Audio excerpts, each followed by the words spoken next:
Hello there everybody, and welcome back to another episode of An Ecologist Plays, where we explore nature and learn a little bit more about the world around us by playing video games. We are back in Grounded, and today we have one major objective. And that is for the quest at the top there, find the Tasteful Ascent Burgle chip. Now that Tasteful Ascent Burgle chip will be up that shovel, but we are first going to go around there. There's another pipe, which will again be very useful to go into. Follow Mario's advice and go into any pipe you see. Not in real life, of course, but in this game, go down the pipes. There's a new species for us, the black worker ant. We are going to be seeing them quite a lot more later on. For now, however, we are focusing on this section over here. There should be another pipe. There is the other pipe. Okay. Another exposed pipe over here. To this side, we have got marble pieces. To the other side, there's quartzite. And then down below here on the quartzite side, you have a little passageway with some soggy roots and a weird key at the back there. The Minotaur Maze key. Now you need that in order to open a specific chest, which we are going to go for now. Now in order to get onto the picnic table, you can build up there, and my wife and I have built a whole tower that goes up to the top there. But you can also, and this is the long way around if you don't want to, and it's a quicker way, you don't have to build anything. You can go to where the base of this shovel is. And you see there is this big rock. You can make that one go boom. Now we are just going to take our normal blood burst here. We're not going to take a splat burst. And we're just going to drop it down onto the ground there under the rock. When it goes boom, the shovel falls down. And the shovel is now leaning up against the picnic table. And we can easily run up here. Now at the top here there are quite a lot of bees as well. Right over there, quite a lot of them. And they can be aggressive, so do look out for them. Do be careful. You can get into this cooler box from the top. There is a nice little milk molar in there. And then you can climb out along the spork that is in there as well. We're jumping up along the Minotaurs and Myrmidons book over here, which basically is a play on Dungeons and Dragons, if I'm not mistaken. You get to this cooler box over here and you can whack the handle to make a nice little path up to the top. This is so cool! Like a real-life Minotaurs and Myrmidons adventure! I feel like a real adventurer now!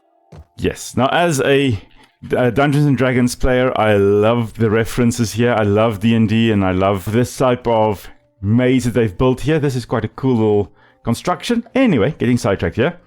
Going into the maze here, there are a few things. There is a gum nugget in here that you can harvest if you have a black ant shovel, which we don't have yet. We need to kill some black ant soldiers for that first. We also have a D20, which of course is used in Dungeons and Dragons, or in this case in Minotaurs and Myrmidons. And then we also have this chest over here, and I suspect we are going to be attacked, yes, there we go, by the bee. Eventually, I just kind of unloaded a whole bunch of arrows into his face. But in case, this D20 you can hit with certain weapons to actually make it roll, and you can get the second level of coup de grace that way. Well, actually, I think it would be pronounced coup de grace, because it's a play on word on coup de grace, but anyway. So we have got a mega milk molar. We also just got this, another scabby over there, and the picnic burgle chip. For now, however, we are going to go back to Burgle and just go hand these in. So I'll see you in a moment. So as we reach Burgle over here, just a massive thank you to all of you from my side as well for subscribing to the channel, for watching the content, for commenting. It gives me this massive warm fuzzy feeling knowing that I'm able to talk to you guys all over the world with the videos that I make. So thank you very much, everyone. I really, really appreciate it. Now, of course, we are handing in a super chip over here. And so Burgle also says that something about a Java-matic, a coffee maker, that we also will need to have a look at, but we first need to find one more super chip, which will be the Black Ant super chip, which we will be doing. That's going to be our next big lab.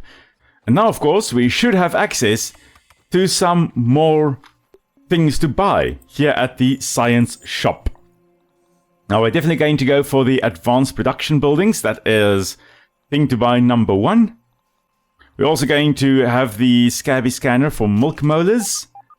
And the Mint Mace, which is going to be an amazing weapon to make as before we head into the upper yard. Now, we are back under the picnic table, and off screen, I have been a very, very busy bee, as I decided I'm not going to run around along this spade over there to get to the top side here every time. Instead, I've built a base with a massive tower leading up. Inside, you've got all the amenities we possibly need: a smoothie maker, spinning wheels, a grinder, a cooking fire. I haven't got the cookery yet, but we're going to get that soon. Up here, we have some drying racks, some jerky racks, and we have the dew collector. And then going up, fully lit all the way up here, we can make it all the way up to the picnic table and arrive here by the cooler box. I'm still going to build a tower up to the top there. For now, we still have to run around, but that's going to be fixed before the next episode. Hello there, little bees. Now, I'm still wondering what species of bee this possibly is. It's definitely not a honeybee. It's not in the Apis genus. It could be one of the bumblebees in the Bombus genus, but I'm still going to try and figure out what on earth exactly it is. Because the species it is will actually determine what the ecology of that species is like, as the bumblebees are very varied in whether they are solitary or social, or whether they've got big colonies or small colonies. Yeah, so a whole bunch of things being determined by that. Now, this tower that I built to get up here does make it a little bit easier and quicker to get here, especially if I'm going to build a tower up to the field station up there. But it did come at the cost of 1 death. As I did once jump down and the parachute did not open, so I have a little memorial here for Pete 1.0, who unfortunately did not make the building process. We are now in Pete 2.0, actually Pete 3.0, because 1.0 died due to the wolf spider in one of the first episodes. Pete 2.0 died falling from a great height, and then Pete 3.0 is currently doing his little adventure. Now, I like calling this house the lighthouse, because at night that is a beacon in the darkness, just to make it easier for me to also see where it is, even with the little beacons turned off. Alright, now we are back here at the field station at the top here, and I have built a little tower up. It's not the prettiest one yet, we don't have any walls to it yet, so it's unrealistic at the moment, but we can now easily climb to the top here. And it is now nighttime still, so early morning, which is, we're here for a reason. So, first of all, we've got 7 silk rope. We're just going to connect that zipline here. Now, if I were to jump onto the zipline over here, I've got a very strong suspicion that I'm just going to, bump against here. But if I stand on the edge here, I can now zip across to the sandbox. And we are going to face off against a new enemy over here. And there it is. Hello there. Not the prettiest of faces, but an amazing creature. Let's just check him as well. This here is, of course, an antlion. As for what species it is most likely the unspotted antlion, Myrmecoleo immaculatus, which is just one of the most fun scientific names, especially if you know what it means. Myrmeco, there we go, it's dead. So Myrmeco refers to ant, Leo of course refers to lion, and immaculatus, if you say your room is immaculate, it means spotless. So this is the unspotted or the spotless antlion. If we just go into photo mode here and have a look at this creature, it really is amazing. These massive jaws, these massive mandibles in the front here, of course, designed to grab onto their prey and hold onto it, preventing them from, escaping. But there is another thing which we cannot see in here, and that is that antlions have a groove running along their mandibles here that they use to inject venom into their prey. These creatures, as scary as they are actually even scarier in real life because they are able to deliver venom through the grooves along their mandibles over here, which really is just quite terrifying. Now, they are very weird creatures. We're not going to really have a proper look at the backside there, but they are weird in terms of the fact that they don't even have an anus. So they have no way of excreting body waste, which is strange in the animal kingdom. There are very few species that have that.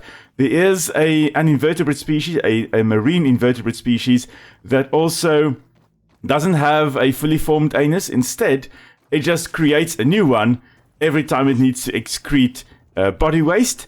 But the antlion, what it does is it just stores up everything and then uses that to spin a cocoon so that it can then metamorphose into an adult. Hello there. Now they are going to jump, it's going to jump out of the sand there. There we go. One of the attacks one has to be careful of with the antlions. And then getting ready to launch. Oh, I missed that one. Oh well. Just going to use my Mosquito Needle because they are weak to stabbing as far as I recall. And just going to bury down again. Now, these creatures are also called doodlebugs, as far as I recall. I've never heard them called that before, but I know that it is a common name used for it in America. Here in South Africa, we just know them as antlions. And they're called doodlebugs because when they are relocating from one area to another, they do dig into the ground and they burrow backwards. Oh, there we go. There is an antlion actually attacking an ant. Locked in mortal combat. The antlion is obviously going to win this fight.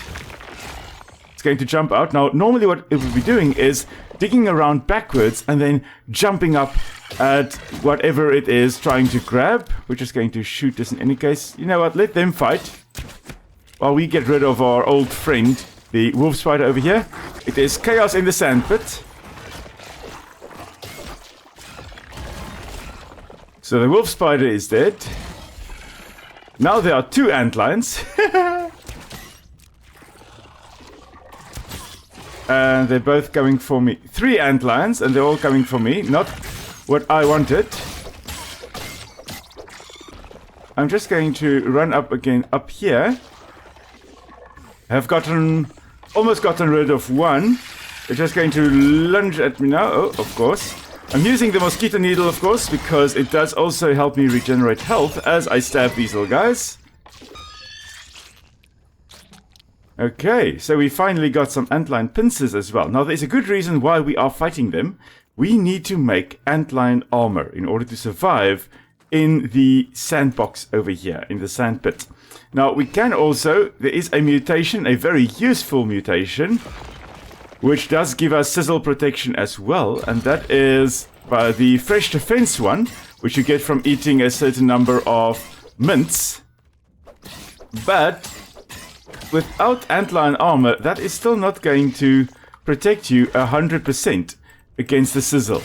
In fact, even with the antlion armor and the mint fresh defense on completely, you are not going to really be 100% able to survive the sizzle. You are going to slowly have the sizzle build up.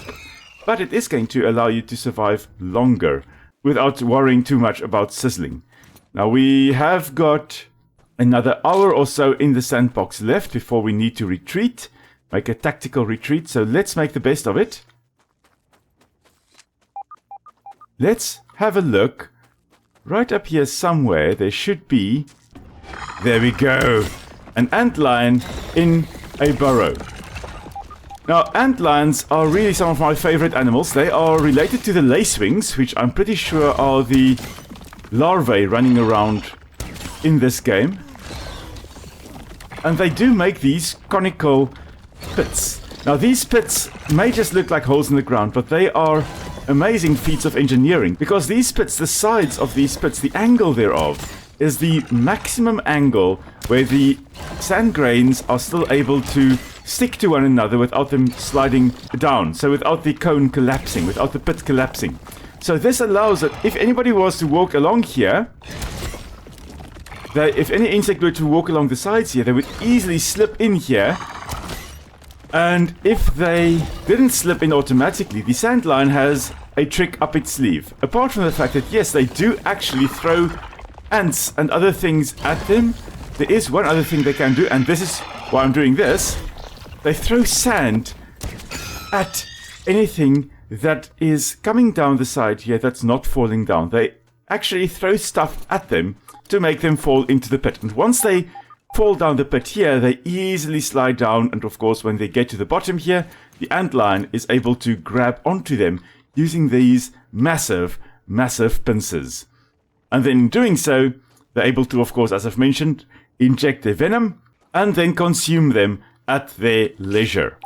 Now, grabbing onto this antlion here, we are able to go into its burrow over here. Now, they wouldn't really have this type of burrow, a little bit perhaps, but not to this extent. Okay, there is technically an antlion above us. I don't think he can get to us, but we do have a mega milk molar over here, which of course is very useful. So we are going to go out and perhaps kill another one, if we can find one digging around.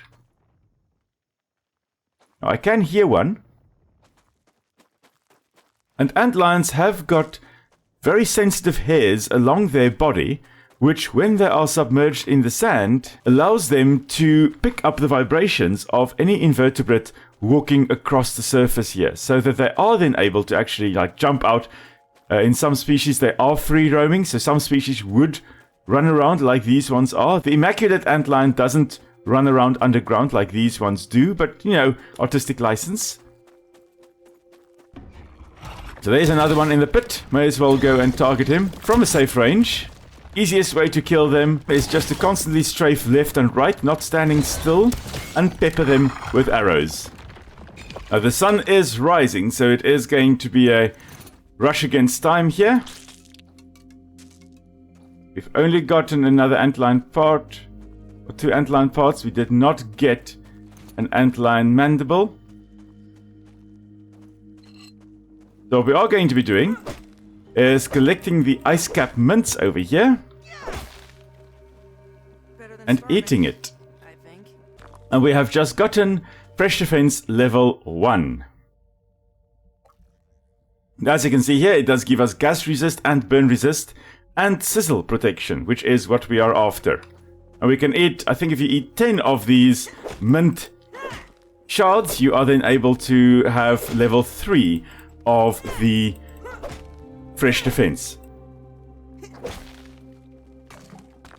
These hot chachas, also something new for us. We are going to be eating some of them as we go along as well. Also a useful mutation associated with them. And then these salt shards, also new for us. We are going to be using that in a weapon that is very effective against the antlions, which will be the Salt Morning Star. However, it is now morning. The sun has, or is rising, which means we have very limited time. You'll see now, look at that sizzle going up. As soon as that sizzle reaches full, you really start taking damage quite a bit. So we need to stay in the shade here. Unfortunately, not able to get the mandible, so I'm going to be doing that off screen to get another mandible and craft the Antlion Armour. Now, just before I started recording this episode, I also did take a nap, and because we had finished the Haze Lab, we got another dream. And here it is.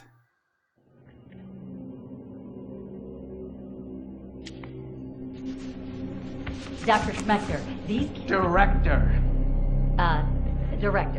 Schmechter. These specimens are the breakthrough we've been looking for, just like you predicted. We're close to eliminating the raisoning problem. Our team was up all night recalibrating the spacer. I see. Of course, my hypothesis was correct. I hope all of you remember this moment the next time you question my methods. Now then, what progress has been made on covalent space expansion? How did Dr. Wendell Tully, a lifetime failure, best the brightest minds at Ominent? Yes, sir. We're still working on that formula. I know it's been months, but the embiggen process is far more complicated and dangerous than we predicted. Ugh. Too bad for you, little ones. Prepare the specimens for termination. This isn't what I signed up for. So yeah, the plot thickens indeed. Now, I just want to really extend my deepest thanks to everybody who has watched the video, who's subscribed, who's enjoying it and commenting on it. You guys are absolute legends. Words cannot describe how amazing it was to see you guys subscribing this weekend, watching the videos. Like, this was so unexpected and I love it. Thank you all for being such amazing supporters of the channel. You are absolute legends. So if you haven't subscribed yet, now is a great opportunity to do so. Thank you all for watching. I will see you all again Friday, where we go deeper into the sandpit. Until then, stay safe. I will see you all soon.